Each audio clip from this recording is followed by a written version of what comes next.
Hello and welcome to Earthline. In this program, we'll take a look at a unique opportunity to help save endangered species in the Texas Hill Country. We'll include tips on what you can do and take a look at preservation of open space in Austin. The host for this program is Annette Lavoie. Annette? Thank you, Annie. Did you know that Austin has a unique opportunity to create a vast 64,000-acre wilderness preserve near the heart of the city? The only catch is that it will cost approximately $100 million or more. Environmentalists claim that the preserve will be unique in terms of protecting the golden-cheeked warbler, the black-capped vireo, various cave bugs and beetles, and endangered plants. Developers don't know quite what to think. Some are cheerleaders for the plan, believing that it will enhance their land values. Others are questioning.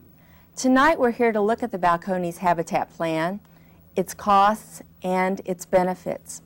But first, let's have conservation news and comment. It looks like more tough times are ahead for the Regional Habitat Conservation Plan. This effort to save endangered species on over 60,000 acres in Travis County at a price of $115 million must pass a bond election. So far, Travis County commissioners have not been willing to support a $60 million bond, which would be the county taxpayers' share needed for buying preserve land. Also, money will be coming from federal and state sources, as well as assessment fees on new homes built in western Travis County. The promise of a strong bill to save Barton Creek is still being made by Senator Barrientos' aide Richard Hamner. Last month, we reported that a bill would soon be filed that requires non-degradation of Barton Creek from new development and a 50% reduction of existing pollution runoff throughout the city. Also, it does away with exemptions in the Barton Creek watershed and extends LCRA authority into Hays County. The bill has been getting mixed reviews and is again being modified to reflect various concerns. We are assured the bill is coming soon and expect Representative Linebarger to introduce it in the House. The inaugural of Governor Ann Richards and Lieutenant Governor Bob Bullock has raised the issue of the environment to unparalleled prominence. Never before has the top leadership of Texas placed environmental concerns so high on its agenda. Both mentioned environmental concerns at the top of their inaugural addresses. Both also moved quickly to make good on promises. Lieutenant Governor Bullock appointed experienced environmental lawyer Martha McCabe to head up environmental affairs in the Senate. And Governor Richards made numerous good appointments, including talented environmental administrator Susan Reef as her Director of Environment, consumer advocate and host of this show Annette Lavoie as her Ombudsman, and former Parks and Wildlife Commissioner Bob Armstrong as her Energy Director. The two dark spots in this otherwise promising start are the appointments of Senator Bill Sims as chair of the Senate Natural Resources Committee and Walter Umphrey to the Parks and Wildlife Commission. Sims has actively opposed environmental legislation in past sessions, but as a compromise, subcommittees headed by friendly Senators Carlos Truan and Steve Carriker will have much more power than in the past. Meanwhile, acknowledging environmental concerns, Walter Umphrey has placed all his chem waste stock in a third-party trust and has agreed to avoid further violation of hunting laws on his property. All this has put environmentalists in the unusual position of having friends in high places, creating a whole new tango at the Capitol. In the past, environmentalists could criticize with impunity, knowing that most of the people in power would never look kindly at environmental initiatives. But having sympathetic people in high office has caused many groups to measure their responses and negotiate quietly behind the scenes. But all agree, friends or no, they will stand firm on their principles. Meanwhile, this session is actually shaping up to be one that may produce some real progress on a range of environmental issues. Revolving door abuses may be curtailed by the Senate ethics bill, which appears to be greased. Pollution prevention legislation looks promising, as do bills to increase fines and prison terms for polluters. Another bill would require companies to provide real emergency response teams if the companies wish to locate their dumps in small towns. Another bill would reimburse community groups that now spend thousands of dollars to improve environmental protections in permits for dumps. All in all, a hopeful start for the legislative session, but it does remain to be seen what will actually pass. But while efforts are underway at the state level, a city law is being considered that would dramatically reduce development in the Barton Creek watershed. Labeled as a non-degradation ordinance, It would allow some construction as long as pollution runoff from the first half-inch of rainfall is filtered. This requirement would greatly reduce the amount of impervious cover needed for buildings and roadways. The effect would be to nearly eliminate commercial construction and cut housing in half. City staff should be congratulated for writing this well-conceived statute. Needless to say, developers are enraged by these restrictions as they see more of the hill country being preserved. Brinksmanship on water quality is the order of the day at the LCRA as well. While the city and state seek ways to clean up Barton Creek, the LCRA has launched an extensive decade-long program to reduce pollution in the Colorado. Sampling data about the locations, sources, and quantities of contaminants will be used to develop a statistical model of the river. The model would be used for forecasting and planning over many years. The LCRA is hoping to arm themselves not only with a battle plan to clean up the Colorado, but also the technical arguments to force cities to reduce point and non-point source pollution. This has city officials a bit nervous, since Austin is by far the river's greatest polluter, and cleanup costs will be quite high. For a Better World, I'm George Avery. And I'm Bridget Shea. And now for our feature.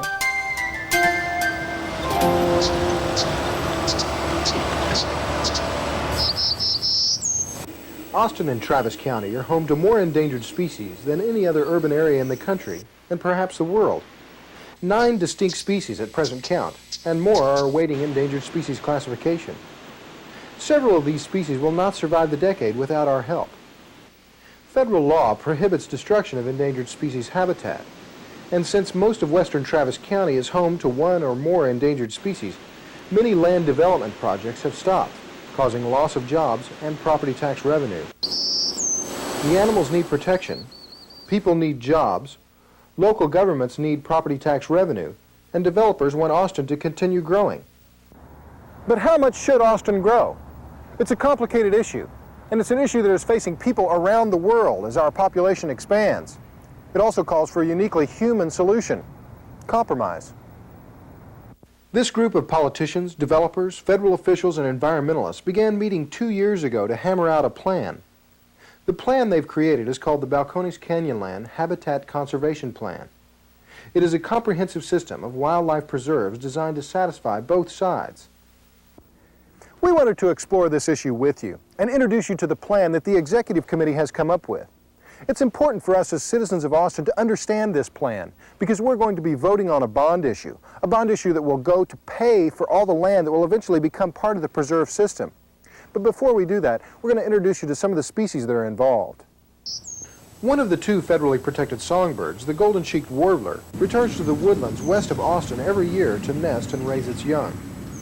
A pair of mating warblers' territory covers at least 5 acres of land. Warblers prefer the highest branches of older trees in which to nest. The warbler is a very shy bird. Like the famous northern spotted owl, the golden-cheeked warbler is an old-growth specialist. It prefers to nest in dense stands of ash juniper like this one, and it uses strips of the juniper bark to build its nest. Biologists report that more than 30% of the warbler's nesting habitat in Travis County has been destroyed since 1974, and the decimation continues at 5 to 7% a year. The other bird on the endangered species list is the black-capped vireo. Biologists believe that there are only 28 pairs of vireos left in Travis County. The vireo nests in scrub oaks, the trees that are so often destroyed as land is cleared for development. In some areas, the vireo population is declining by 50% a year. This bird could be extinct within a decade and a half. They will certainly be gone from Travis County before then, unless we protect them soon.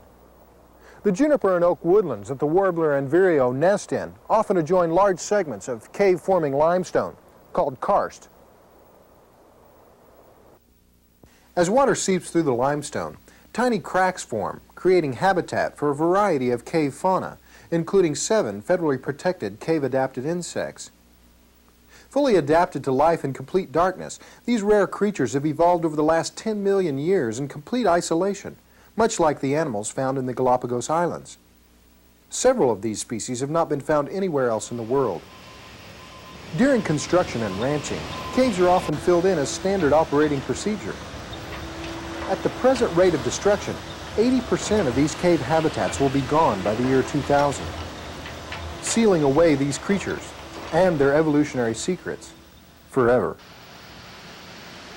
2 plants, the bracted twistflower and the canyon mock orange, are on the federal watch list. A 3rd plant, commonly known as the Texas amorpha, is also very rare. All 3 are included in the habitat plan. As I mentioned before, the Federal Endangered Species Protection Act has made it illegal for anyone to destroy endangered species habitat. According to this law, developers have to obtain a permit from the federal government, called a 10A permit, to prove that they are leaving a sufficient amount of room for the endangered species. But this is a costly and time-consuming effort. The Balcones Canyonlands Habitat Conservation Plan calls for the purchase of 64,000 acres of land at an estimated cost of $114 million. Its purpose is to obtain a regional 10A permit that will protect all 9 of Austin's endangered species and allow limited development to continue. Protecting 9 creatures has never been tried before.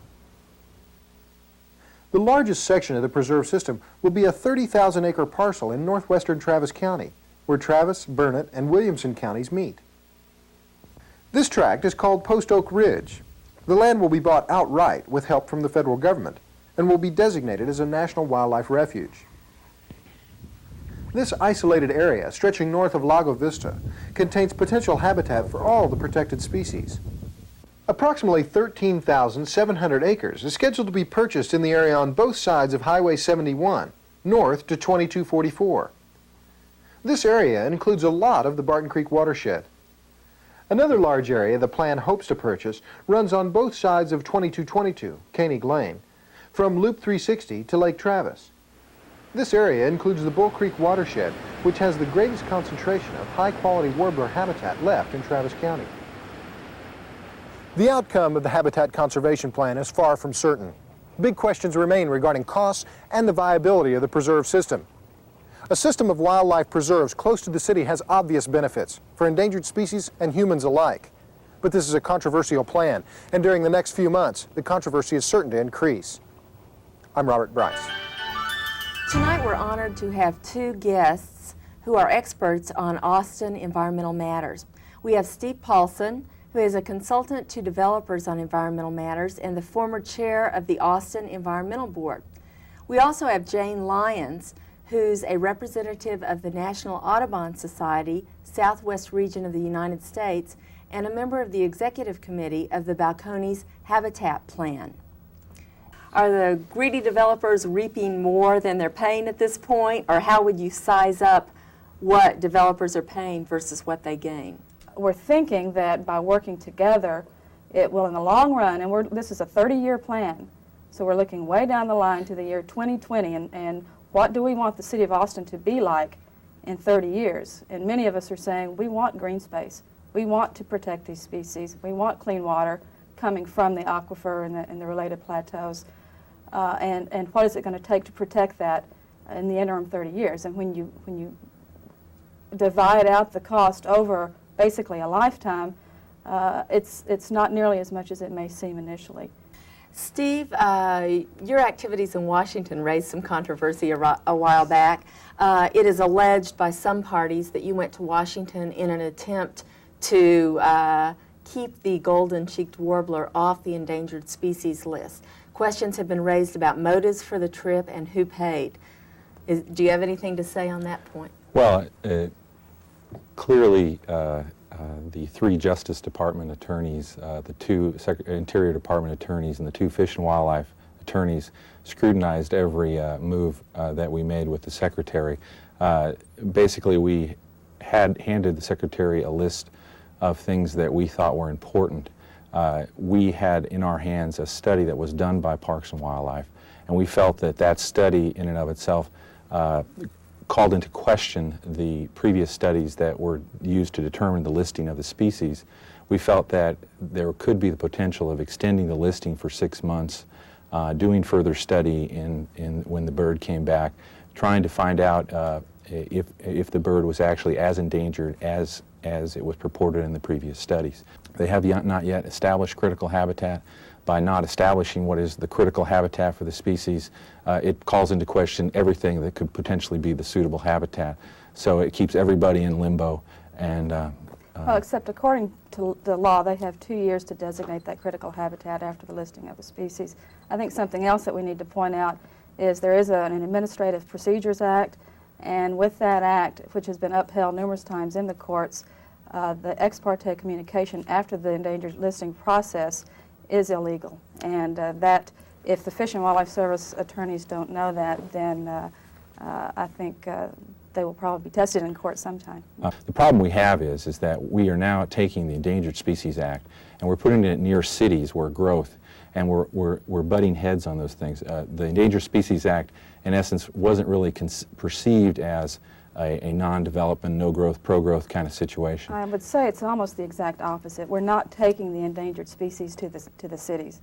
We're taking the cities to the endangered species. Those species have not moved into the city of Austin. The city of Austin has moved into their habitat.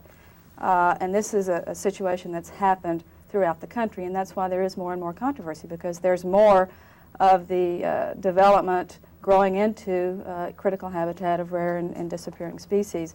Back to the Administrative Procedures Act, the motives are questionable. That's one thing.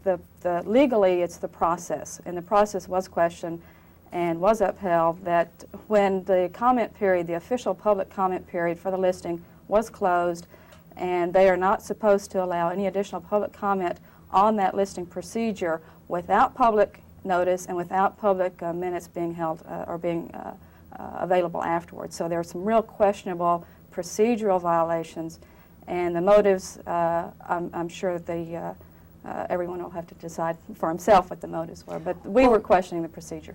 Jane, do you feel that the plan's getting a fair shake at this point? Do you feel like it has realistic chances of success?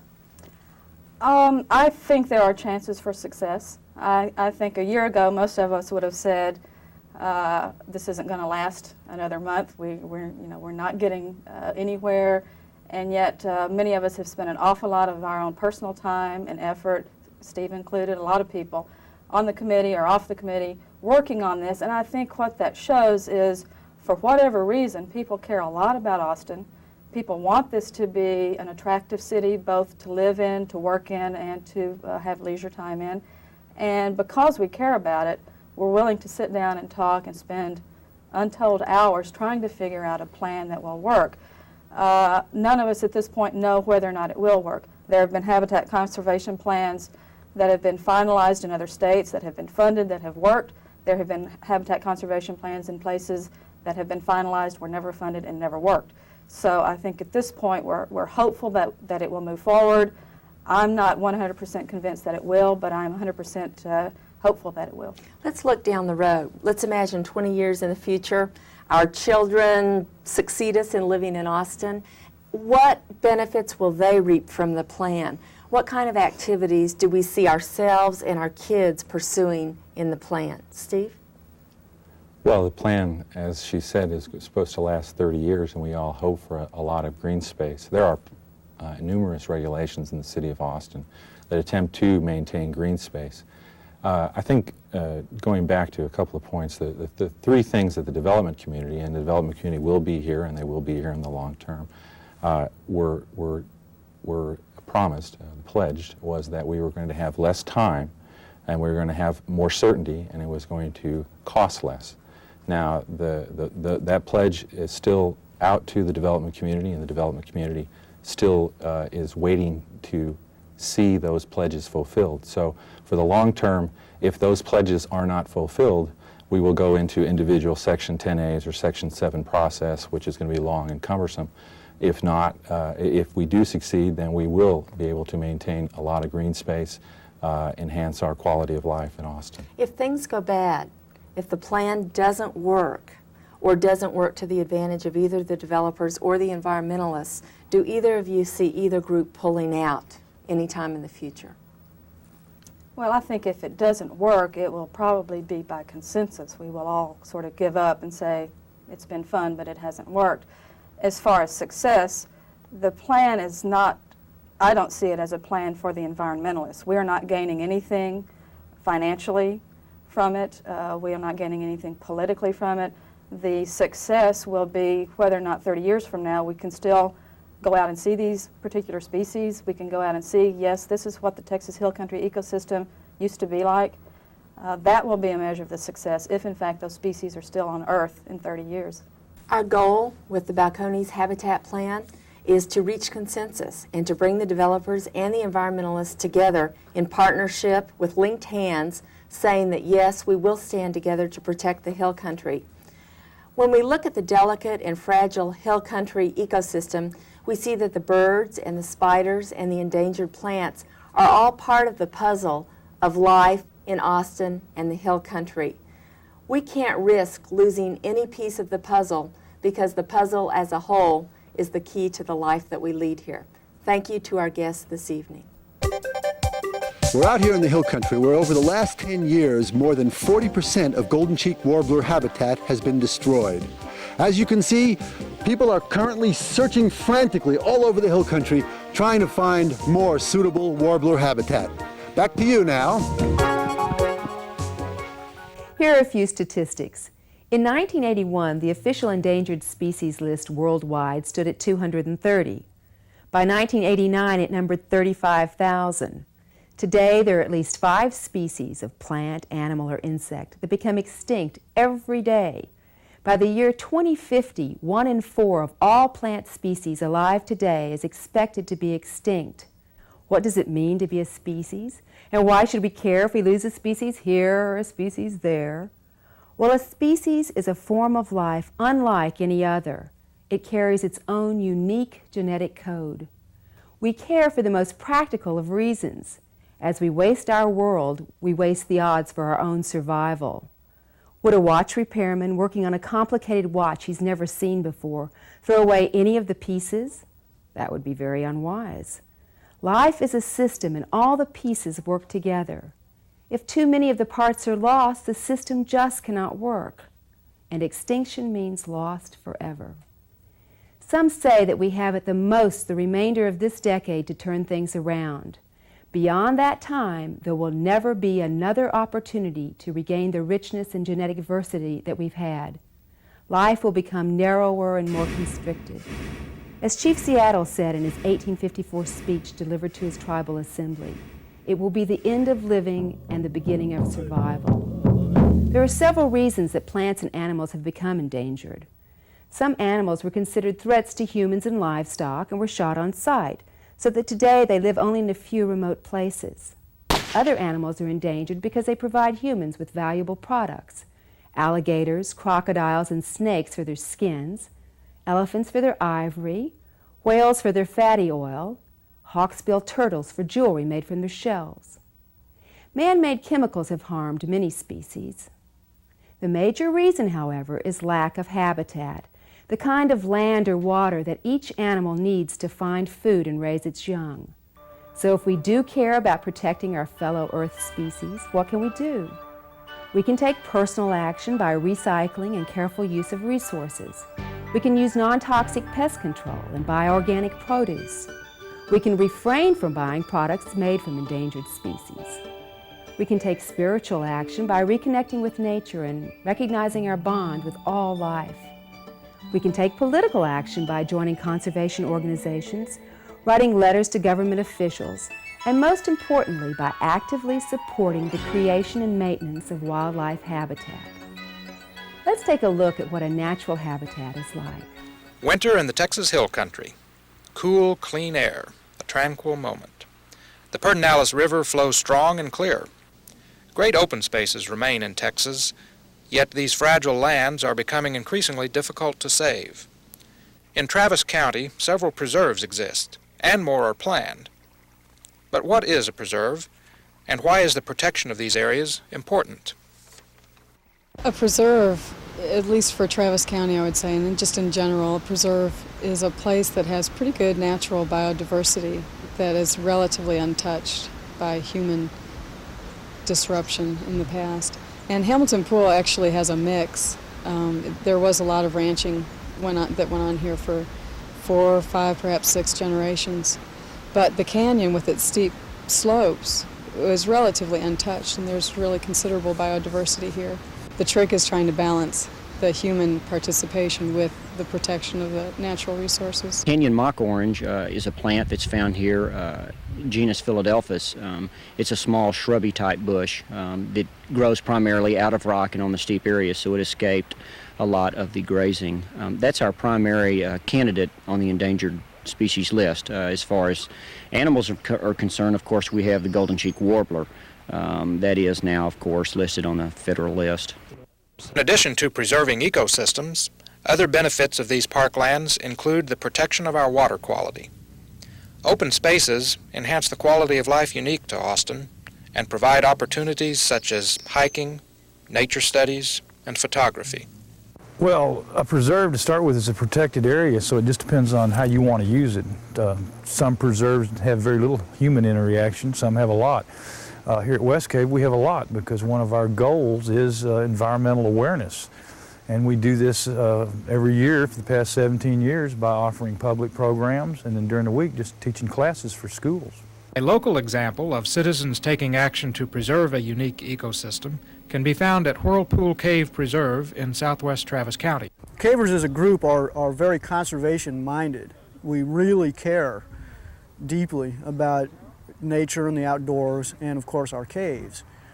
And in the case of the Texas Cave Management Association, it was a group of concerned cavers that wanted to make a difference.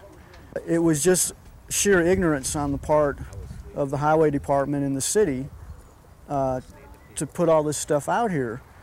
They really bulldozed the land, really raked the place over, so to speak, tore it up just from ignorance and because there wasn't anyone out here to watch over them, you know, to be a watchdog for the property. This used to be woods out here. Preservation of our lands is a global responsibility. Protecting the hill country will help Austin continue to be a livable city while helping fellow species survive. We must act now with bold and promising conservation practices or face habitat loss for all species for all times. We are very lucky to have an environment which supports all of these birds, plants, and critters. Now get out there and see for yourself. Here are some upcoming Sierra Club outings.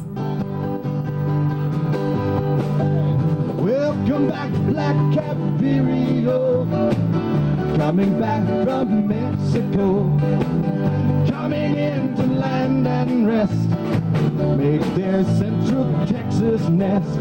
Welcome back, warbler with the golden cheek, there we go, to the brush of Barton Creek, to the wild of Wild Basin, the Edward Plateau home again, the warblers and the vireo, since the last ice age ago, made this land. Well, that's our show for now. Tune in next time when Gary Keith hosts. And remember, what you do for the earth, you do for yourself. On the wings of spring, like they have since the Pleistocene. The wings are short and their journeys long. They bring us beauty and they bring us song. Well, come back, Black Cat Vireo. Whoa, coming back from Mexico. John Joseph did that. Coming into land and rest. Make their central Texas